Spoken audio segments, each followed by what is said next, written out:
Dugdee magaalaa Erbitii daandii cina ka jiraattu Aayishaa Muhammad miseensonni maatii ishee beelaan du'uu dubbatti. Naharaa akakkudni henan caruwattooni lakalgira gasay yehen gandabba maraacina seeran cari maraacina. Nyaataaf dhugaatii gahaan hin jiru. Uffata gahaaf uffata qorraa gahaas hin qabnu. Dura Waaqayyo achiis mootummaan akka nu gargaaru ni eegnaa jette. Aayishaan Itoophiyaa keessatti namoota miliyoona 5 ol ta'an kanneen walitti bu'iinsa kanaan qe'ee isaaniirraa buqqa'an lubbuu isaanii oolfachuuf rakkachaa jiran keessaa tokko. Konkolaattonni gargaarsa fe'umsaa daandii isheen jiraatturra darbu. Biyya ollaa Jabuutiirraa gara naannoo Tigraayitti imalu.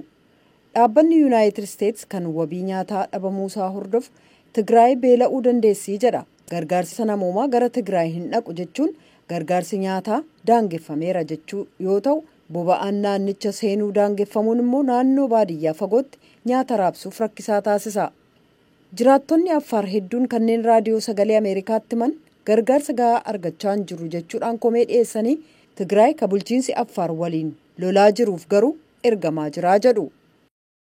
Banduugay tamuutikee sinaamay cideeni hiyyaanaay ninni koo irridaylo arcokarco harkaknee ideen marayti hinoobbee. Gargaarsi namoomaa gara diina keenyaatti deema. Nuti sana akka waan nama gaddisiisutti ilaalla. Isaan namoonni naannoo Affaar ji'a guutuuf gargaarsi tokkollee hin kennamneef. Gargaarsi osoo nuti beela'aa jirru gara Tigraayituu deemaa jirru agarraa jette.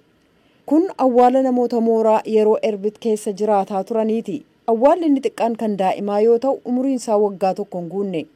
Jiraattonni akka jedhanitti gariin isaanii beelaan lubbuun isaanii darbeera. VOA'n dhuunfaadhaan himannaa kana mirkaneessuu hin dandeenye. Dhaabbanni bu'aaf hin hojjenne kan Affaar keessatti argamu tokko akka jedhetti rakkoo walitti bu'iinsa Tigraay waliin uumamerraa dandammachuuf hongee seenaa keessatti mudate hin beekne waliin wal qabate naannichaaf rakkoo lubbuu namaa galaafatu uumaa jira. From the humanitarian position, we would really implore them to declare a drought because, I mean, what we're doing is very little for the community and haala namoomaa jirurraa ka'ee innaa ilaallu dhuguma hongeen mudachuusaa akka labsan isaan kadhanna. Sababiinsaas wanti nuti hojjennu hawaasaaf baay'ee xiqqaaf barbaachisummaa wajjin wal bira qabame yeroo ilaalamu baay'ee gadaanaadha. Kanaafuu hawaasa tokko keessa seennee torban 2 hanga 3 dhufan keessatti du'uu danda'u ka jenne filannee booda kan hafe immoo dhiifne deemnaa jedhan. Bulchiinsi naannoo Affaar hongeen mudachuu akka hin labsine murteesse yaada akka kennuuf gaaffii dhiyaateef deebiin kennine. Sagantaan nyaataa addunyaa VOA'f karaa iimeelii akka himetti WFP'n gargaarsa nyaataa namoota 650,000 Affaar keessa jiraniif geessa. Kun akkaataa gaaffii mootummaan dhiyeesseeni. Erbititti geessinaa bakka yookaan namoota mootummaan gargaarsa keenya hin gaafanneef garuu gargaarsan erginuu jedha. Gabaasni kutaa qindoominaa nyaataa yeroo hatattamaa kan Affaar keessaa akka jedhutti haa ta'u malee namoonni miliyoonni 1.3 gargaarsa nyaataa barbaadu. Gabaasa adoolessa 26 baaseen Koomishiniin Mirga Namoomaa Itoophiyaa mootummaan naannoo hongeen miidhe gargaarsi akka taasisu yoo gaafatu gaaga'ama kana harka caalaaf sababaan akeekkachiisa dafanii kennuu dhabuu komateera.